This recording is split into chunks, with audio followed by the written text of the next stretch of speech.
Adlaw, mga higala, TikTok. Kumusta ang atong kinabuhi? Agay gyate upaw ning Ginoo. Agay gyate upaw ning Ginoo. Agay gyate upaw ning Ginoo. Ang upaw ning Ginoo. Ang upaw. Ang agtang murag balot.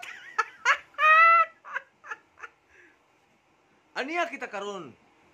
Anining adlaw sa adlong pizza 25, sa adlong pizza. Ang pagkatao sa atong labang makagagahom. Labi na gyud kitang mga Katoliko nga nagtuo nga diin si Kristo na tao alang kanatong tanan.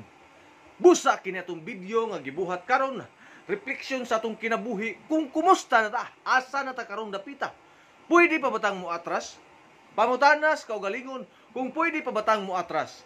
Sa pagkakaroon mga panahon na sa imong pangidaron, kung unsa na kang pangidaron na, wala na'y pag-atras sa imong kinabuhi. Tungod kay hapit na ka maawp. Hapit na ka mapalong kung sa tukaro pa ka.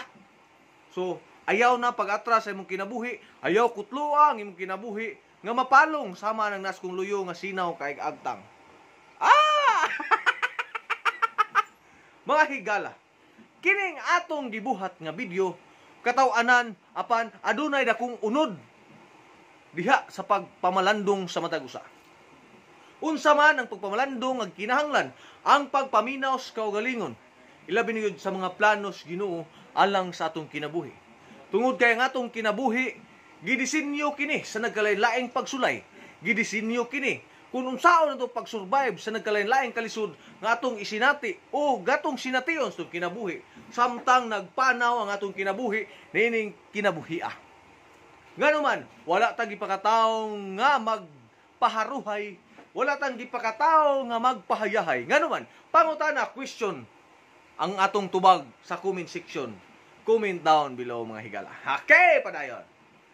Gidisenyo kita nga musinatis pagsulay kasakit ug kalipay. Tungod kay una sa tanan si Kristo anaa sa kahimtang sa pagsangyaw. Gisinati niya ang kakapoy, kaluyag, kalisod. Usa siya gipatay. Daghan ang naglalisay karon nga managkalain-laing sikta kay si Kristo kuno gipatay sa mga pari. Apan wala nila pamalandong kung unsang klase nga pagkapari. Dili sila pari sa Katoliko, dili sila pari ni Kristo, kung dili pari silang pagano. Apan out of topic na tadiha, mga higala. Ang ato kataw-anan nga dunay unod diha sa dughan sa pagpamati ug pagpaminaw sa nagkalain-laing unod sa atong istorya. Padayon ta sa atong topic nga kita gidisenyo alang sa mga kasakit ug kalipay. Sa pagpanaw ni Kristo gibati niyang kaluya, kakapoy, kasakit ug kalipay uban sa mga apostolis. Busa, mga higala, ang atong vlog karon, ang atong pagpahinumdom sa matag usa kanato, dili man ta perpekto, dili ko pare, dili ko pastor, usa ko kayanong taong lumulupyo dis kalibutan, apan aduna tay pagpamalandong sa kaugalingon, unsay maayo, unsay dili. Nganong gisinati nato ang kasakit ug kalipay uban nining kalibutana, nining kinabuhi. Kay si Kristo nagpanaw siya nga puno sa kalipay ug uban sa dakong kasakit hangtod sa iyang kamatayon. Nganong aduna may kasakit ug aduna may kamatayon? Pag-abot ni Kristo, ang tao ni sinati sa kasakit ug ni sinati sa kamatayon. Kay dias kamatayon mao ang timailhan nga nagmadaogon ka, nagdepende sa sala nga atong dala panahon sa kamatayon. Mo sinati kag kalipay ang imong kinabuhi, atong hinumduman nga ang taong nga matarong makasala sa isa ka adlaw kanapulo kahigayon. Mga matarong, ikaw kumusta? Matarong ba ka? Kung ang matarong nga tao makasala og napulo sa isa ka adlaw, unsa nakakitang mga dili matarong? Basig times 10, so 100 times ang atong sala nga gibuhat sa matag adlaw. Wa ta naglantaw sa kasalanan kung dili maglantaw ta sa tong kalipay samtang buhi pata karon. Kay human ining kinabuhia, wa tay kinabuhi. Diba? So ikaw, kung tarong kang naminaw, pareha ta sa kong nagistorya. Apan og dili ka tarong ug wa ka kapamalandong sa imong kinabuhi, padayon sa imong kinabuhi kay di po kumuawat nimo. So padayon lang ta sa unsa may atong nasugdan, basta magbinuotan. Ayaw lang nang nasugdan nga grabe ka katarantado ning kalibutana tungod kay dali ra kay kang mahalin.